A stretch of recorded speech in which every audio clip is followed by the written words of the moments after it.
बिस्मिल्लाहिर्रहमानिर्रहीम। नाज़रीन, हमारे बूढ़े हजरात और बूढ़ी माएँ अक्सर वो जॉइंट्स पेन जोड़ों के दर्द में मुबतला रहती हैं और बड़ी ही शिद्दत का दर्द होता है। इतना दर्द होता है कि इंसान उठ नहीं सकता, बैठ नहीं सकता, हरकत नहीं कर सकता, इंसान कोई काम नहीं कर सकता। इवन कि इतनी कमज़ोरी भी इंसान को लाहिक हो जाती है कि इंसान अपना पहलू बदले तो इंसान को तकलीफ़ होती है, चले तो दर्दें शुरू हो जाती हैं। आज मैं आपके एक ऐसी 5 चीज़ों का सफ़ूफ बनाकर बतलाऊँगा।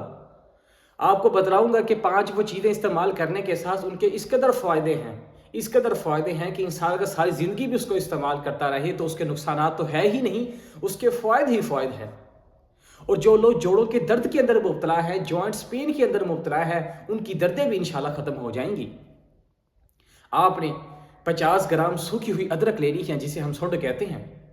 इसी के साथ साथ आपने 50 ग्राम सुरंजा शीरी लेनी है और इसी के साथ साथ आपने 50 ग्राम अस्गंध नागूरी लेनी है और इसी के साथ साथ आपने काले तिल वो भी 50 ग्राम लेने हैं और सफ़ेद मूसली इंडिया की वो भी आपने 50 ग्राम लेनी है। आपने इन पांचों चीज़ों को, ये जो 250 ग्राम का वज़न है, इन पांचों चीज़ों को अच्छी तरह साफ़ करके पीस के आपने इसका सफ़ूफ बना लेना है। आपने रात को सोते वक़्त आपने 1 चम्मच नीम गर्म दूध के साथ पीना है। आप इसको 1 माह इस्तेमाल करके देखें, आपके जितने भी जोड़ों के दर्द हैं इंशाअल्लाह रहमान अल्लाह ताला की रहमत और उसकी बरकतों के साथ आपकी तमाम दर्दें ख़त्म हो जाएंगी। अस्सलामु अलैकुम व रहमतुल्लाहि व बरकातुहू।